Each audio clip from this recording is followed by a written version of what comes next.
Well, hello, and welcome back to part 4 of Brian Needleman Supports Equality and Respect for LGBT folks everywhere. So this is part 4, paragraph 1, and let's keep going here. Another thing I learned from Mensch and other folks, and not just LGBT, is that people are often different in terms of their religions, their skin colors, their sexualities, their gender identifications, races, ethnicities, and political and religious perversions. And that's okay. Regardless of the many different teams people identify with and or play on, most folks out there are struggling with the same things. For example, the majority of folks in America, regardless, again, of their religious or political perversions, have been negatively impacted for decades and beyond by the highly flawed healthcare system in this country. Many believe that representatives from both major political parties either have no desire to roll up their sleeves and fix the system, or whose solutions are thwarted by the opposing party as well as members of their own party. This writer straight out opines that Trump Care is a light years worse disastrous alternative to Obamacare, aka the Affordable Care Act. Many folks in this country and some outspoken senators and are fervently advocating to get Trump Care flushed down the shitter to avoid a national catastrophe that will damage the lives of countless Americans.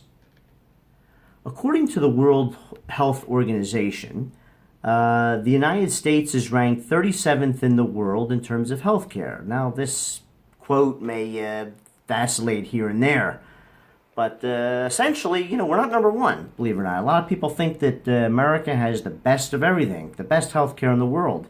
Not. So regardless of who sits behind the Resolute desk for photo opportunities, every year premiums and deductibles rise while health benefits and quality medical care services and treatments decline. Competent and hardworking medical and mental health practitioners face a daily battle of trying to offer the best care for their patients in a broken healthcare system that for so many reasons forces providers to fight with two hands tied behind their back. I get that one. In addition to my private practice, I am employed by one of the largest healthcare companies in the world as a mental health case manager. I work telephonically with the elderly and or the disabled and or the indigent, who for many reasons, legitimate reasons, not just having pre-existing conditions as a lion's share of Americans do, are dependent on their benefits and services to survive.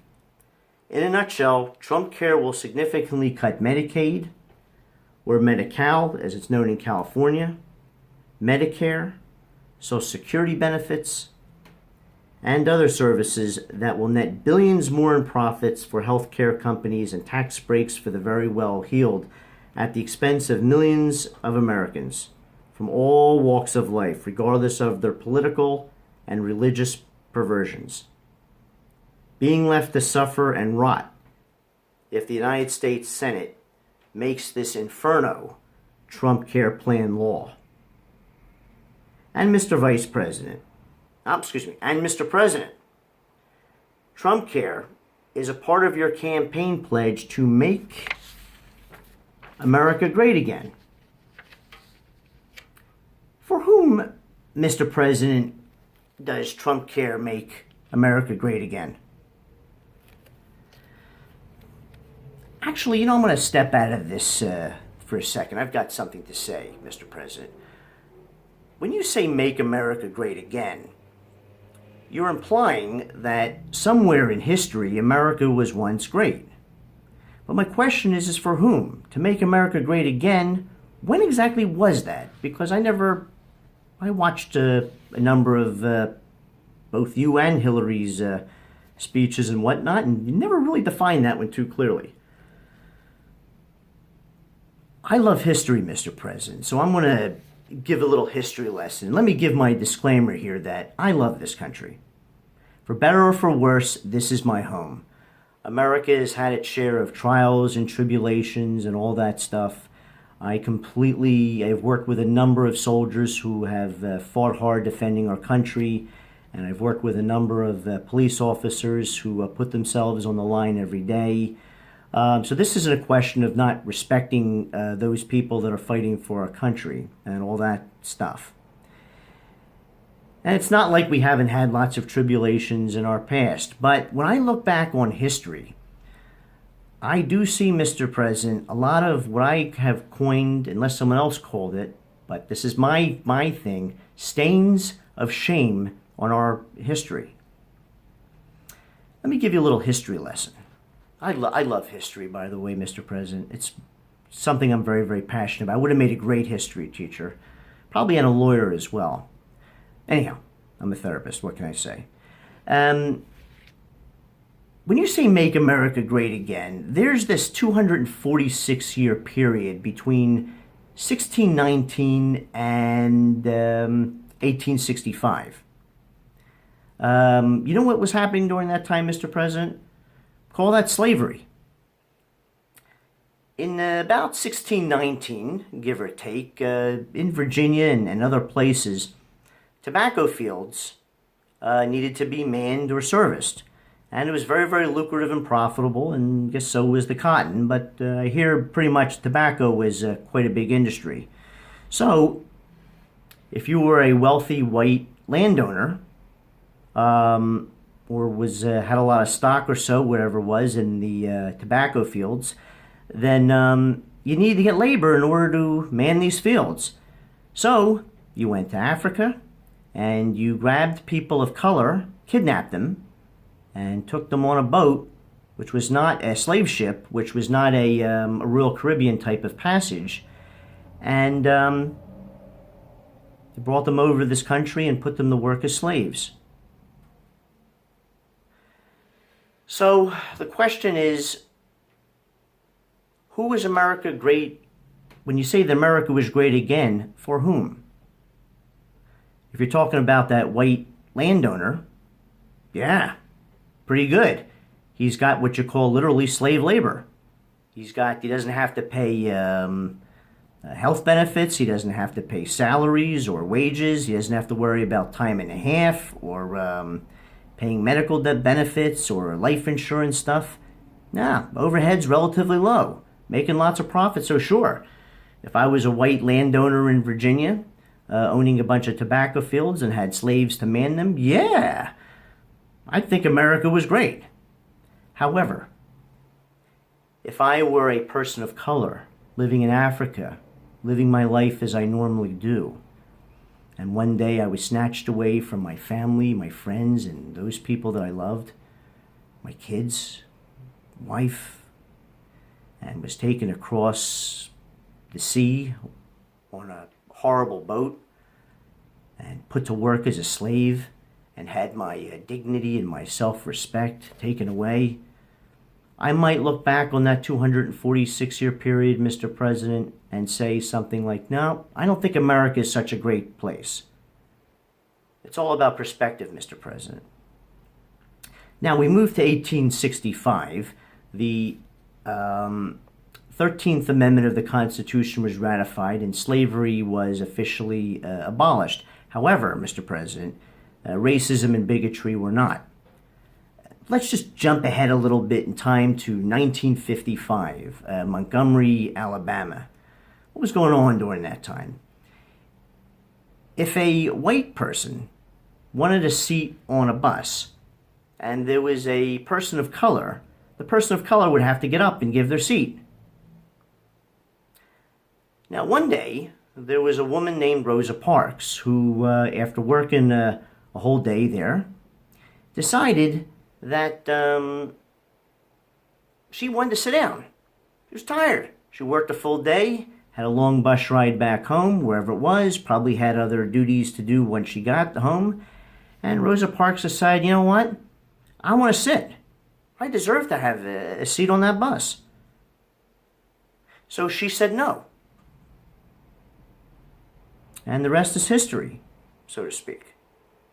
However, it's a matter of perspective, Mr. President. If you were a white person in Montgomery, Alabama in 1955 and you were on the bus and you wanted a seat and an African American or a person of color had to get up, yeah, I'd say life at that time was great again for them. But if you were someone like Rosa Parks or the countless other people of color that rode that bus every day and were tired after a long day of work and just wanted to sit and had the dignity and the self-respect of being able to have their seat and then be told that they got to get up because a white person wants the seat, I would imagine that someone like Rosa Parks and other folks would think that America was not such a great place. Okay, let's jump to the gays, shall we? While we're at it. Now, I'm not going to skip the women and the Jews intentionally because I could go on for hours and talk about that, but let's jump to the gays. What was happening in 2011? The military finally allowed gays to serve in the military openly, but before then they could not. 1953, President Eisenhower made a law that gays cannot work in the federal government or any federal bureau or whatnot. Let's go to 1973. Very interesting thing was happening there. There was a book called the DSM-2, the Diagnostic Statistical Manual. That's what therapists use to diagnose. They have modern ones now, but in that time it was called the DSM-2. Now, at that year, in 1973, the AMA finally decided that homosexuality was not a disease or a perversion, and actually thought finally that homosexuality was just simply natural or whatever it is, but it wasn't a disorder. But prior to that, the DSM, the original one, actually stated that homosexuality was a sociopathic disturbance. And homosexuals were labeled as perverts and a perversion, and labeled that there was something disordered about them. Let's jump right to 2015. LGBT folks were finally given the right to be able to marry. However, prior to that time, they were not able to marry. They were simply told as a rule of law that because you were gay and or transgender, or identifying as transgender, that you can't marry. Got to be heterosexual to be considered human. So again, Mr. President, it's all a matter of perspective. If you're a straight person, like you and me, and we want to get hitched, no problem. America's pretty good. I can get a job and nobody's going to ban me because I'm gay. But guess what? To someone who is gay and or transgender, or identifying with being transgender, they got to worry about discrimination. And they have to worry about getting the shit beat out of them simply because they look gay or are gay. Being a heterosexual dude, yeah, maybe I got to worry about somebody mugging me but not beating me up because I'm a homosexual. All right, I'm done. Made my point, so I'm going to jump back in here. I have some suggestions off the bat, Mr. President, as to how you can honor your campaign pledge to make America great again. First, how about modifying your campaign pledge to making America great and dropping the again nonsense? Secondly, flush Trump care down the shitter. Don't fuck people out of their insurance because they have pre-existing conditions. At the minimum, leave that part of Obamacare intact for the benefit of all Americans. How about open up a serious bipartisan dialogue to figure out a way to make sure every American gets quality and affordable health care, which should be a fundamental right for all Americans and not a privilege. Next, preach that gays and those who identify as transgender are equal to straight folks and deserve to be afforded the same dignity and respect, rights and privileges as everyone else. How about publicly condemn racism, bigotry, and hate crimes against LGBT folks? And please make sure your Education Secretary, Betsy DeVos gets the memo. Her spewing states should be permitted the choice of whether or not their schools can discriminate against students for any number of reasons, including sexual orientation and gender identity, even if those schools receive federal funding. Is, Mr. President, granting schools permission to legally practice racism and bigotry? Her rescinding former President Obama's directive, or this was your directive, to schools protecting those students who identify as transgender from discrimination is, Mr. President, granting schools permission to legally practice racism and bigotry. Are you aware, Mr. President, that your Education Secretary's family supports anti-LGBT causes and has donated millions of dollars to groups that promote conversion therapy? Again, a very egregious and dangerous practice that erroneously believes can make a gay person straight and or a person magically once again identify with their gender of the birth sex. An inhuman treatment that epitomizes the shameful practice of racism and bigotry, as well as conveys a thumbs-up message for anti-gay folks to commit hate crimes. While you're at it, Mr. President, how about publicly taking a fierce stance against racism and bigotry and hate crimes against all folks out there? How about start by giving Steve Bannon and Betsy DeVos their final paychecks and their pink slips, and not accepting any more endorsements from the Ku Klux Klan, KKK, and other white supremacist groups? How about you fervently start preaching equality, acceptance, and tolerance for all human beings and their differences as a way to make America great? Many years ago, I swallowed some humble pie and learned and continue to learn that I am a flawed and imperfect human being. My challenge is the same as everybody else's challenge, and that is to look deeper and not just see gay and those who identify as transgender, not just see black, not just see the race and ethnicity, not just see religious and political perversions, not just see man or woman, but to make an effort to see that regardless of what you perceive and draw conclusions from what you see on the outside, all of us are equal human beings inside and out. And all human beings are deserving of being treated with equality and respect. A long time ago, my mother said to me that to get someone else's perspective in pain, one needs to make an effort to step into the shoes of others and to try to see things from their point of view, even if you don't agree or understand it.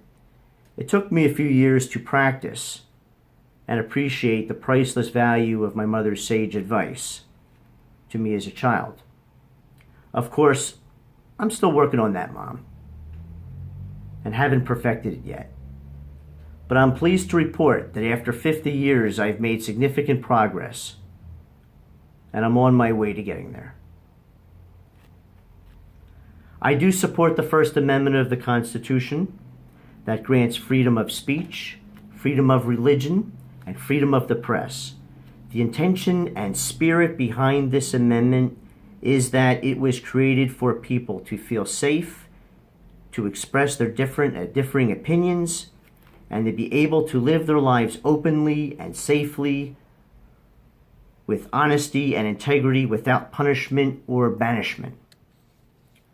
Another gold nugget I received from Mensch and others is how scary it is to live in fear, and how deeply painful it is to be seen as invisible, to love as as straight people do with one another, and until year 2015, not be afforded the same fundamental right to marry simply because folks love someone of the same gender.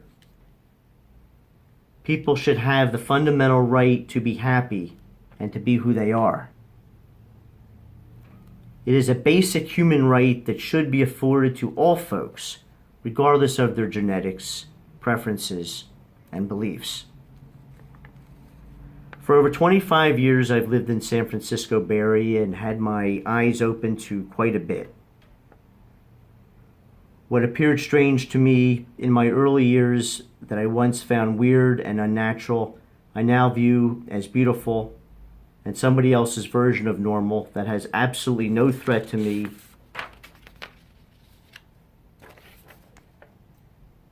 and my existence in the world. There was a funny quote by Adam Sandler in the movie Big Daddy. A friend asked him how he felt about two of his male friends coming out of the closet about being gay. Adam Sandler replied, "Nothing much has changed except that we now watch different pornos."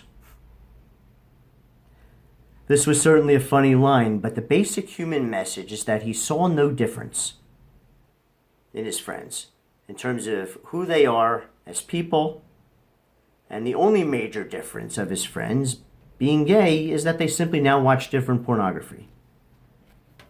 Once again, I do believe that people have a right to live their lives openly and safely with honesty and integrity. It takes a lot of courage to be true to yourself and be open about who you are in a world where a lot of folks choose to live their lives demonstrating blatant ignorance, racism, hostility,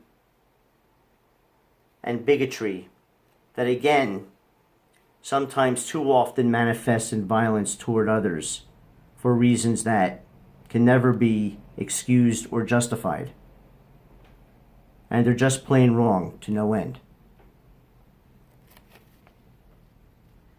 Many folks over the years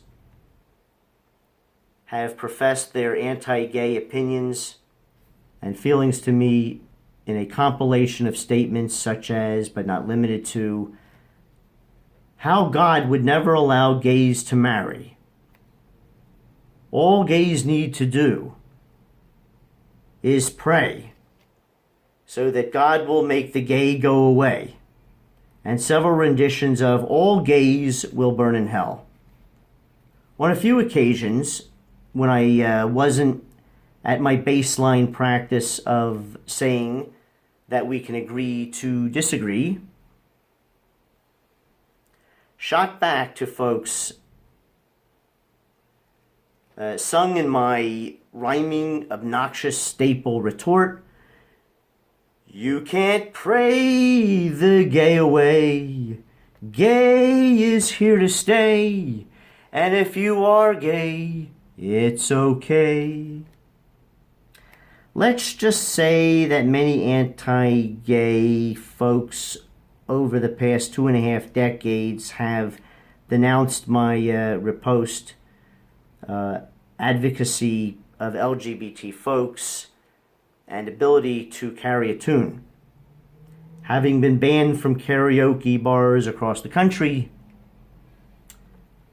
I humbly agree with anti-gay folks that singing is not my forte.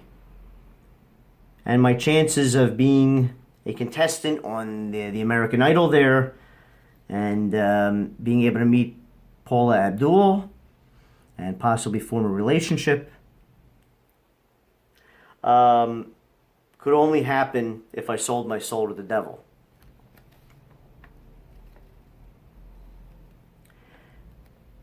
Many times my eyes widened and mouth opened like a surprised emoticon.